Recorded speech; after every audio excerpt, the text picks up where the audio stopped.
घर से निकाल दिया। जब ये पढ़ाने लिखाने लगे, सामाजिक सुधार करने लगे, तो ज्योतिबा को कहा कि भाई ये सब काम छोड़ दो, ब्राह्मण सब बहुत खिसियाया हुआ है, मेरा बहिष्कार करने पर तैयार है, बहिष्कार कर देगा, तो तुम ये काम छोड़ दो और तुम रहो।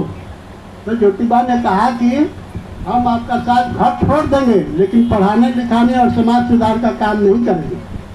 उस समय ज्योतिबा की उम्र जो थी वो 21 साल थी और उनकी पत्नी का उम्र 17 साल था। आप अंदाज लगा लीजिए, उस रात में घर से जो निकाला बाप ने, तो कहा गया एक मुसलमान ने घर में शरण दिया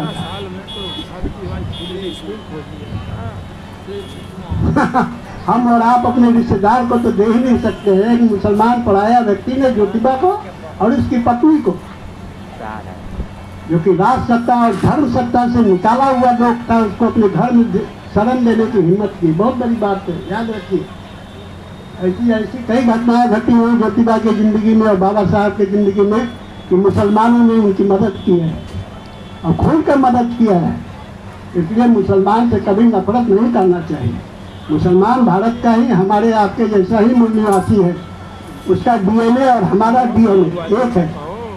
और ब्राह्मणों के सताए हुए लोग जो थे, जो इस्लाम के संपर्क में आए, तो वो इस्लाम धर्म ग्रहण कर दिया। और उस समय जो सूफी संत होते थे मुसलमानों में, वो इतने आदर्श चरित्रवान होते थे, जैसे आज के हमारे भंते जी कुछ लोग हैं, शील का पालन करते हैं, उनके आचरण और उनके व्यक्तित्व से प्रभावित होकर लोग इस्लाम ग्रहण किया। ये सारे सूफी संत कौन थे? ये सारे लोग बौद्ध थे। आप गौर करके दो चीज़ों को मार्क करके देखिएगा। जैसे हम लोग पंचांग वो करते हैं ना, वो क्या करते हैं, पंचांग प्रणाम करते हैं, मुसलमान भी ऐसे ही नमाज पढ़ता है, तस्वीर करता है, गौर करके देख लीजिएगा।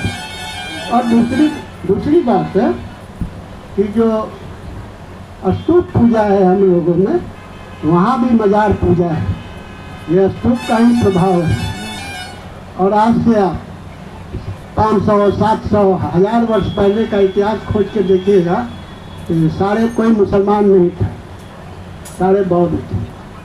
अफगानिस्तान के आतंकवादियों ने, जिसने जैसे यहाँ आतंकवादी सरकार पर कब्जा जमा दिया, कहने में कोई गुरेज नहीं है, आईटी वाले सुन लो, यह आतंकवादी सरकार है। उसी तरीके से अफगानिस्तान में तालिबान जैसे आतंकवादी सरकार ने वहाँ कब्जा कर दिया, तो उसने बुद्ध की बामियान की मूर्ति तोड़ दी। बहुत ऐतिहासिक मूर्ति थी। तो बाद उनके दिनों में उसे कोई एहसास हुआ कि गलत हुआ, तो इटली की एक सामाजिक संस्था आके उसको बनाया, फिर से जैसे था उस तरीके से बनाया। तो बनने के बाद मैंने जो आँख से देखा यूट्यूब में, वहाँ के बहुत से मुसलमान रो रहे थे उस प्रतिमा को देख के। कहे कि ये हमारे पिता पर हमला था, बुद्ध हमारे पिता हैं और हम लोग बौद्ध हैं, आज मुसलमान हो गए हैं। इन सब चीज़ों को जानने और समझने की जरूरत है। कहीं ना कहीं हम लोगों का एक सांस्कृतिक लगाव है, संबंध है ऐतिहासिक तौर पर और डीएनए के स्तर पर।